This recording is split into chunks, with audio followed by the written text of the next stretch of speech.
2016 현장 인터뷰 오늘 성윤입니다. 최근 각종 부동산 관련 제재들로 인하여 부동산 판매 거래량이 둔화되고 있는 추세인데요. 게다가 장기 불안과 저금리 속에서 많은 투자자들이 부동산 경매로 관심을 돌리고 있습니다. 하지만 경매 절차 중 예상하지 못한 돌발 변수가 적지 않은데요. 오늘은 부동산 경매 과정에 있어서의 법률 문제들을 해결해주고 계신 법무법인 안양의 안경진 변호사님을 만나 자세히 말씀 들어보겠습니다.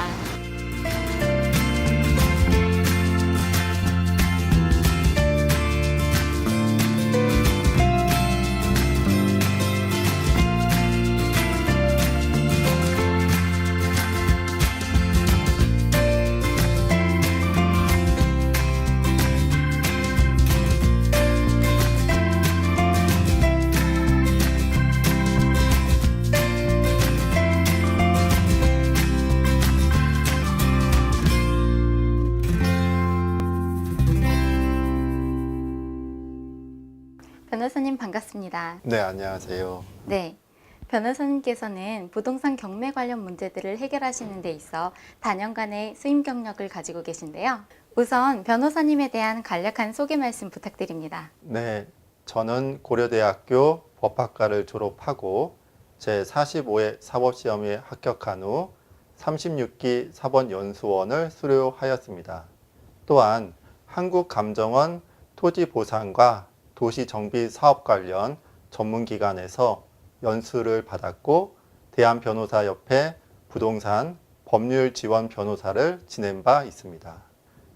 현재는 공인중개사 모임 한비회와 안양공인중개사 모임 중앙의 법률고문을 맡고 있고 경매교육기관인 지지옥션, 경매투자회사인 지지배배와 MPL 투자회사들의 고문 변호사를 맡고 있습니다.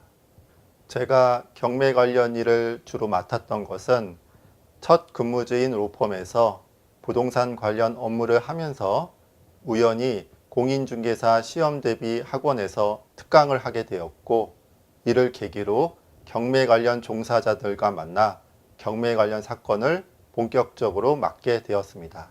네, 보통 부동산 경매라고 하면 일부 부정적인 시각을 가지고 바라보는 사람들도 있는데요. 일반적으로 부동산 경매란 무엇인지 간략하게 설명 부탁드립니다. 통상 경매란 물건을 팔고자 하는 사람이 물건을 사고자 하는 다수의 사람에게 매수의 청약을 실시해서 그중 가장 높은 가격으로 청약을 한 사람에게 물건을 매도하는 거래 형태입니다.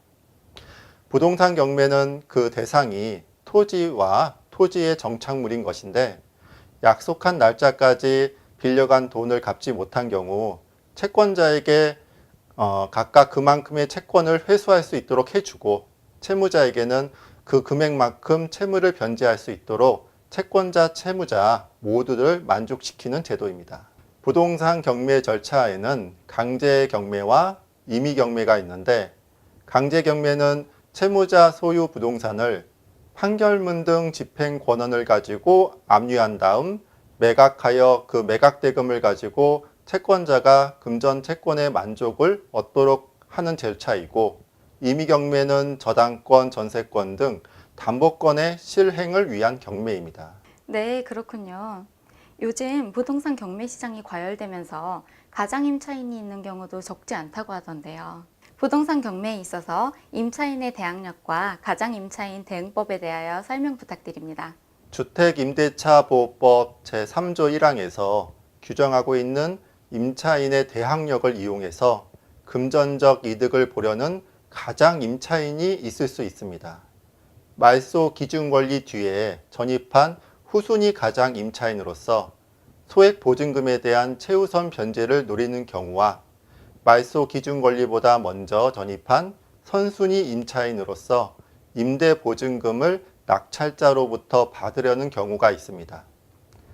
후순위 가장 임차인으로 소액 보증금에 대한 최우선 변제를 노리는 경우로서 선순위 근저당권자들의 권리를 침해하게 되는 경우 선순위 근저당권자들은 배당 이의 소송을 통해서 최우선 배당을 받은 후순위 가장 임차인의 배당을 배제하여야 합니다. 선순위 가장 임차인의 경우에는 낙찰자가 그 임차 보증금을 인수할 위험이 있기 때문에 이런 경우에는 실제 임차 보증금 지급 여부, 임차 보증금 적정성, 임대차 계약 여부, 특수 관계인 여부, 실제 거주 여부 등 종합적인 검토를 통해 가장 임차인에게 형사 고소와 민사 소송에 대한 경고와 설득을 해야 합니다. 네. 경매로 신축 건물이나 건축 중인 건물의 대지 등을 매수할 때 유치권이 남아 있어서 문제가 되는 경우도 있는데요. 유치권과 유치권 부존재 확인 청구의 소에 대해서 설명 부탁드립니다. 유치권이란 타인의 물건이나 유가 증권을 점유한 자가 그 물건이나 유가 증권에 관하여 생긴 채권이 변제기에 있는 경우에 그 채권의 변제를 받을 때까지 그 물건이나 유가 증권을 유치할 수 있는 권리를 말합니다. 유치권은 일반 권리처럼 부동산에 등기되어 있지 않기 때문에 유치권을 악용하는 사례도 빈번하게 발생할 수 있습니다. 따라서 이와 관련하여 유치권 부존재 확인 청구의 소를 제기할 수 있는데 유치권을 주장하는 자에 대하여 유치권이 법률적인 요건을 갖추지 못하였을 때 유치 목적물의 경매 시청을 한 근저당권자 또는 권리신고 및 배당 요구를 신청한 임차인 등 이해관계인이 유치권자를 상대로 유치권이 존재하지 않음을 확정하기 위해 제기하는 소입니다. 이를 통해 아무런 근거 없이 유치권을 주장하여 다른 권리자의 법률상 지위를 불안하게 하는 유치권의 성립 여부를 미리 확정함으로써 매각 부동산 위에 진정한 권리자의 권리 행사를 보호하는 기능을 합니다. 네. 매각 결정이 되고 매수인이 매각 대금을 지급하면 법원에서는 배당 절차를 진행하는데요. 이때 배당 이의의 소를 제기하기에 앞서 무엇을 알아두어야 하는지 설명 부탁드립니다. 배당기일에 출석한 채무자는 각 채권자의 채권 또는 채권의 순이의에 대하여 이의를 제기할 수 있고 배당기일에 출석한 채권자는 자기의 손해에 관하여 다른 채권자에 대해 이의를 제기할 수 있습니다. 배당에 이의가 있으면 본인의 사건이 진행될 때 구두로 배당 이의 있습니다 라고 진술하는 형식으로 재판이 진행됩니다. 즉 배당표에 대해 이의를 하려면 반드시 배당기일에 법정에 출석하여 구두로 진술하여야 하고 미리 배당 이의 신청서를 제출하였다 하더라도 채권자의 경우 반드시 법정에 출석하여 사법보좌관 앞에서 한 번, 법관 앞에서 또 한 번, 두 번의 진술을 해야 합니다.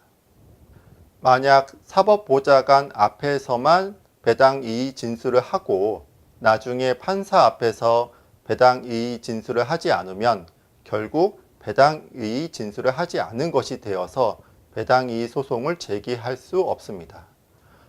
또 주의해야 할 점은 배당이 중지된 경우 배당 기일로부터 7일 이내에 배당 이의의 소를 제기하고 소제기 증명원을 경매법원에 제출해야 배당 이의가 완결된다는 것입니다. 네. 저금리 기조가 계속되고 있는 가운데 요즘 새로운 투자 상품인 부실채권이 떠오르고 있는데요. 부실채권이란 무엇인지 설명 말씀 부탁드립니다.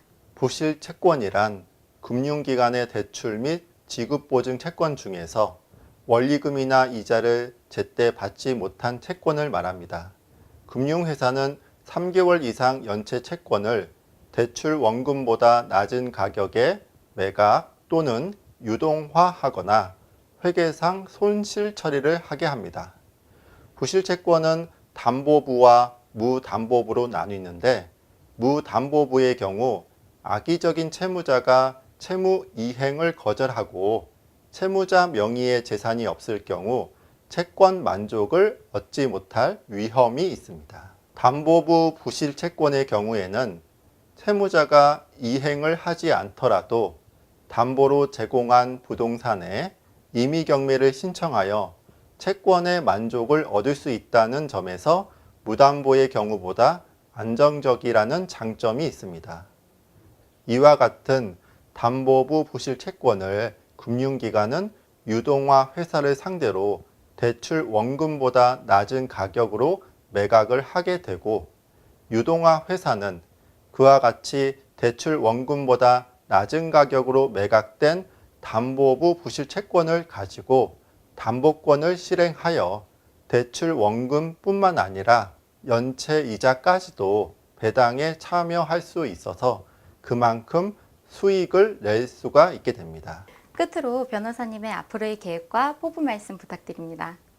저는 그동안 100여 건이 넘는 부동산 배당 이의 관련 소송을 수행하였고, 이를 바탕으로 유치권 부존재, 가장 임차인, 허위 임금 채권자 등 다양한 사건들을 성공적으로 수행하여 왔습니다.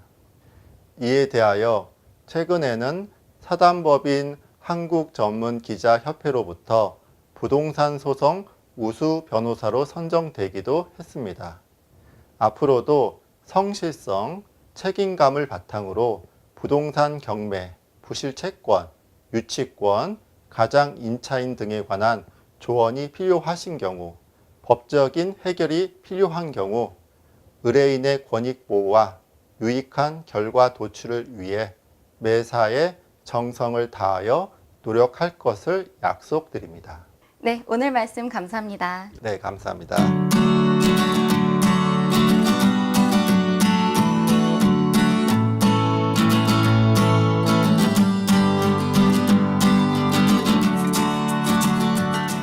거의 모든 부동산 업무는 법률적인 테두리 안에 있고, 그 중에서도 부동산 경매는 관련 법을 명확히 알지 못하면 큰 손해를 입을 수도 있는 분야인데요. 안경진 변호사님은 일반적인 부동산 계약 체결부터 경매 절차상 발생할 수 있는 문제에 대하여 서울, 안양뿐 아니라 전국적으로 의뢰인의 권익 보호를 위하여 힘쓰고 계십니다. 앞으로도 안경진 변호사님이 법률적 어려움에 빠진 의뢰인들을 위해 풍부한 경험과 정확한 분석을 통해 최상의 법률 서비스를 제공해 주시길 기대해 봅니다. 지금까지 현장 인터뷰 오늘 성윤이었습니다.